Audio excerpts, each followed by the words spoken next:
2.28 centimeters. 2.28 meters. Almost 230. And Guru Maharaj was very tall. Guru Maharaj was very straight. When he's sitting down in the chair, we are feeling very close, etc. When he stand up, his posture was very straight and dignified posture, Srila Guru Maharaj. Гуру Махарадж был высоким, у него очень была ровная осанка. Когда он сидел в кресле, то мы общались с ним, мы более не менее так как будто бы да. А когда он вставал, то сразу он очень грандиозно выглядел, у него очень ровная осанка всегда была, и он был очень высокий. And Guru Maharaj had a long cane. Even he is tall, but the cane would come up to about here on him. И у него была высокая палка, да, трость, и она была действительно очень высокая, но она ему всего до сюда доходила, как бы он ее брал. And he would walk to get exercise on his veranda. He would walk up and down in that L-shaped veranda. And so, not myself, but other devotees put there for him a rail. But the rail, even for his height, was about this height. So his hand can be high. It was a very high rail. И когда Гуру Махарадж прогуливался по его веранде уже в преклонном возрасте, веранда у него была такой буквой L, и он вот так вот гулял, и преданные для того, чтобы ему было легче, поставили перила такое, как железное. Оно довольно высоко поставили, и, для того, чтобы ему удобно было на уровне плеча. То есть, я так понимаю, сейчас посмотреть, оно очень высоко будет.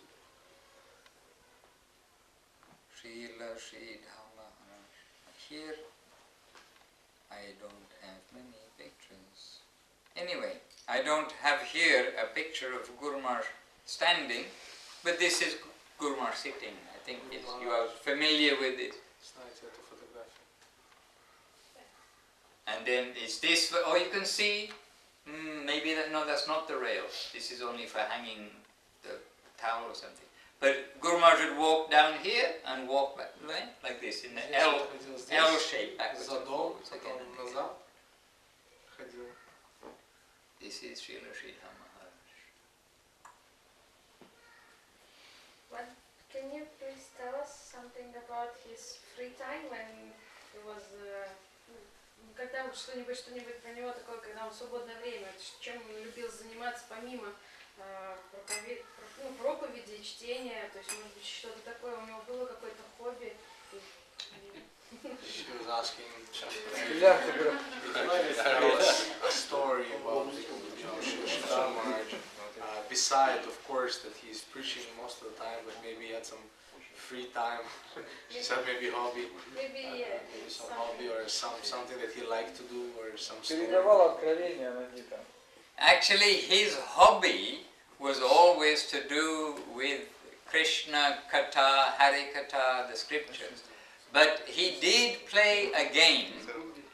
На самом деле, его хобби было это постоянно говорить о Кришне, но на самом деле была одна вещь, он любил играть в некую игру. And that game is that he would say a shloka, Savadaman Parityarja Mamikam Sharanam, Vraja perhaps. And then that Vraja word, the last word, then Srila Govinda Maharaj, then he would then have to say a shloka beginning with Vraja, Vrajadhama, such and such. Then whatever word he ended on, then another person. So that time Gaura Krishna Prabhu and Nimmai, some others who would be there and were good pandits, they would play this game and see who can be defeated. Вот такая вот игра у Гуру Махараджа, то есть получается, то есть Гуру Махарадж любил в такую игру играть. Он говорит какую-то шлоку из санскрита, и слово, на которое шлока это заканчивается, другой с этой шлоки, с этого слова должен начать другую шлоку. И там Говинда Махарадж он продолжал. Потом были еще пандиты, которые приходили, и они любили вот эту, играть в эти шлоки. То есть. And in fact, there is another kirtan that they chant every evening in Navadip. It is Guru Maharaj's composition to Srila Saraswati Thakur. Sujana Buddharadita Pada Yugam, then Yuga Dharma Durandara, this way. That composition, every last syllable, the last two syllables, is the beginning of the next line. That is also Guru Maharaj. Это Гуру Махараджа песня, которую он написал в честь Сарасвати Такура, своего учителя. И там каждое последнее слово первого куплета, начало второго куплета. Последнее слово второго куплета, начало третьего. Ну да, строчки как бы. То есть, ну вот как он говорит, Суджанару, Даради, Тапада, Югам, Югадхарма, Дурандира. И как бы там Югам начинает, потом Югадхарма, как бы, и он как бы, ну... Слово в конце строчки, это слово в начале следующего. And each of the shlokas of that song, all of that song is like that. Вся эта песня, она вот так вот таким образом. Which is helpful for us to remember the next line. И для нас это легко, потому что, ну, как мы можем сразу запомнить, как бы с чего начнется следующая линия, и это ну, отражение, как бы, ну, того, что вот это Шридхар Махарадж он написал в таком стиле, это его, как бы, конек, что ли, фишка. And in the summer it is very hot, and so after the midday meal, in the afternoon they have like they have in Spain and other hot countries in the summer. And so they have some siesta. And Guru Maharaj, he would regularly rest on that bed. You can see just the end of the bed here. This bed is going this way. This bed is going эта кровать, она уходит за угол туда, то есть в конце каждого, из-за того, что было очень жарко в Индии, то они сиеста, пир. После обеда. Послеобеденный сон. Послеобеденный сон. Отдых небольшой. Послеобеденный сон, да, был отдых. И вот на этой кровати, которая уходит за угол. And at that time, then that was an opportunity when we had some opportunity to massage his legs and to massage his body and arms and his hands. Well, this is Guru Seva. If we pleased him, it is Sukriti. If we displeased him, then... No Sukriti will help. Он говорит, что это был шанс для нас, как его учеников, массировать ему стопы, может массировать его руки, и все, как бы, ну, вот такое вот служение, как бы, да, и стараться удовлетворить его. But this long-armed wooden chair here, it's contoured. This, Guru Maharaj spent much time in this chair. И это, ну, как бы деревянное кресло, что ли, с такими вот широкими подлокотниками и высокая спинка. И Гуру Махараджа много времени в нем, в принципе. And sometimes on the bed at the back, or often also, especially early morning, on the bed at the back, he would be using that as a sitting place. He'd be sitting there chanting. И та, ну, кровать или, может, тахта, есть такое слово, да? То есть, как бы, он как бы на ней, и по утрам он просыпался и уже, может быть, сидел и использовал ее как место для сидения, и, ну, как бы он уже читал, мантру, медитировал. And it is actually right here that I and others, but I received my Harinam here from Srila. Мою Харинам я получил прямо здесь, на этой веранде. But the Gayatri, by the way, the Gayatri, then I received in his room. Gayatri a little private, and I received it in his room, and Guru Maharaj himself is sitting also on the ground on just a plain, not even like this. This is luxury, sitting on a simple, like this kind of mat.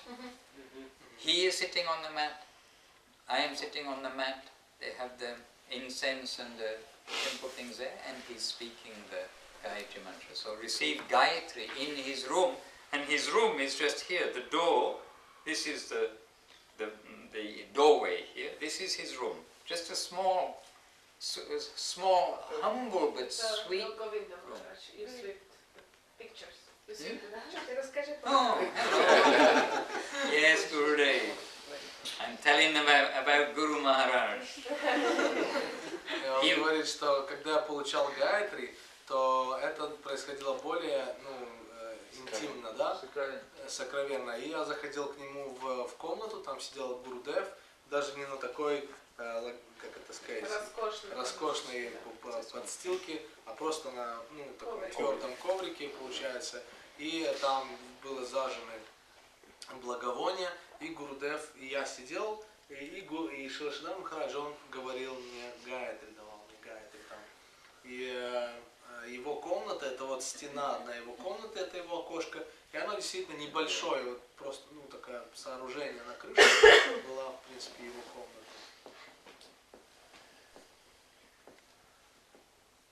And this front side, you can just see the Ganges from there. This is the front of the И temple. отсюда можно уже Гангу увидеть с этого, с веранды прямо она там течет.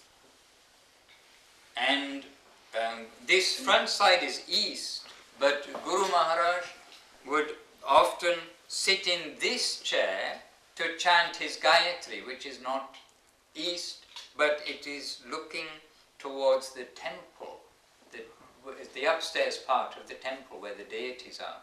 Он говорит, в ту сторону, если смотреть, в сторону Ганги, это восток, но Гуру Махарадж, он часто читал Гайатри в этом, в этом кресле, потому что он смотрел на, то есть в сторону божеств, то есть и получается не читал Гайатри лицом на восток. But Guru Maharaj is a very affectionate, fatherly figure. Но Гуру Махарадж, он очень заботливо, заботливая фигура отца. But more than a father, because he is trying to get us to understand what is our proper purpose of life. Но больше, чем отец, потому что он пытается, чтобы мы поняли, что такое смысл жизни. And on this chair itself, as well as just outside here on the veranda, he would sit there. He would maybe have 3 or 4 or 5 devotees sitting here, when very few devotees. But Guru Maharaj would sit here with his elbows on the edge of the chair, talking to us, not just giving a talk. He's talking to us and putting his elbows. Guru Maharaj. He'd put his elbows here. He'd be looking at us and talking to us, and then he would explain some point, and then he would say, "Do you understand?" And then if the devotees are like kind of hesitating, yes, Guru Maharaj, then he would again describe the point from a different angle, trying to get them to see. He was transmitting, trying to... И он передавал, то есть сидя на этом кресле с этими подлокотниками, он иногда